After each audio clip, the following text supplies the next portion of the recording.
Mga kababayan sa Rome, Italy, gusto mo bang matuto sa pera at negosyo? Nangangarap makawala sa financial stress at makapagretiro ng maaga?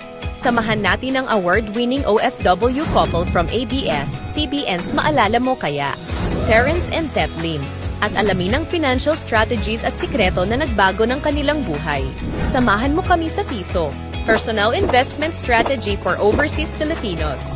Alamin ang tamang strategy sa paghawak ng pera, kung saan safe mag-invest para sa mga OFWs, at kung paano ma-secure ang passive income at habang buhay na kita. Libre at bukas ang event na ito para sa lahat ng mga Pilipino abroad. Samahan mo kami at ang libo-libong overseas Panoys na naghahanda sa kanilang pagretiro nang hindi na mamroblema sa pera. Tara na! Simulan natin sa piso.